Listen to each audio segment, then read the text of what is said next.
Welcome to Football with Cheese. I know I said I had some draft wide receiver breakdowns coming. I'm probably going to do those this weekend and next week. For now, I think I'm going to do some random defensive players that are projected in the first round. And today we're going to do Jalon Walker from Georgia. So make sure you are subscribed and hit that bell so you never miss a video. Jalon Walker is all over the place as far as mock drafts go. He is a linebacker for Georgia. He can play off-ball or edge.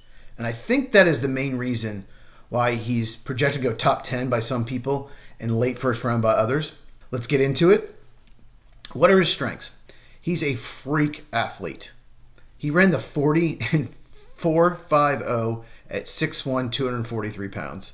Insanely fast. Like I said, he is versatile. He can play off-ball linebacker, and he can rush the edge, and he's very good at both. He's got incredible closing speed and explosiveness, flies to the ball. He has big, strong hands, and he does a real good job getting off blocks in the run game. He has over 32-inch arms, which for an off-ball linebacker, that's very good. Probably a little below average for an edge rusher, but long arms for his size for sure. He doesn't really have any stiffness in his hips when he drops in coverage. He looks very natural. He's an outstanding blitzer, obviously, because he's a great pass rusher. And he has a really explosive first step off the edge. Speed rusher all the way. Sounds amazing, right? He looks amazing on film. There are some weaknesses, though. So, gotta scroll down. He is inconsistent with his instincts. Some plays he reads well, and he's right there where he needs to be. And there are other plays where he's a step late to recognize. So I don't know why it's so inconsistent. I mean, he's not like Quay Walker, who played at Georgia, who has no instincts whatsoever and is always late. And he's not like Fred Warner, who has the best instincts of any linebacker in the NFL. Like, he's taking a step as the play happens. But he's really consistent with it. But because he's so fast, because he's so explosive, it never really hurts him. You can have average instincts if you are really fast and really explosive. So it doesn't really hurt him when you watch him on the film. He can overrun some plays, but then again, what speedy linebacker doesn't do that? Edgerrin Cooper did that in college too. I saw a few times where he bit badly on play action, completely took himself out of the play. So that's another thing with instincts. He just guessed run and he just hit that hole and it ended up being a pass play. He doesn't have a ton of experience. He's a full-time starter just this year. And sometimes he relies too much on his athleticism when rushing the passer. He's got to learn a few more pass rush moves. So Jalon Walker, he's a high-ceiling player. He has a chance to be a special player in the NFL. If he struggles at edge rusher, he can move him to off-ball linebacker. If he struggles at off-ball linebacker, you can move him to pass rush because he's played them both in college.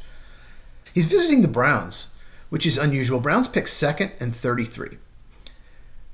There's no way he's going second. And there's no way he's going 33. If he was picked second, that would change the entire draft. The whole draft would be different. Because players like Travis Hunter, Abdul Carter would fall. Then maybe Mason Graham falls. Maybe Armand Membu falls. Like, it just has a ripple effect. There are two reasons, though, the Browns would visit with him. One, they think there's a realistic chance they'll trade back. I don't think so.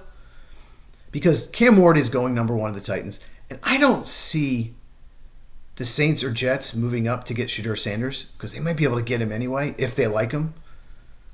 So I just don't know who would trade up to 2 unless someone really wants Travis Hunter. But if the Browns traded back with, say, the Jets at 7 or the Saints at 9, then Jalon Walker could be there. Or they think he's going to fall maybe in the 20s and they can move up from 33 to get him. So those are the two possibilities. But you don't meet with him if you're picking second unless you're really interested in drafting him somewhere. There are teams that will have guys in for a visit when they're really interested in another player at the same position. Teams have done that in the past, but Browns wouldn't do that with Walker, not when you're picking second.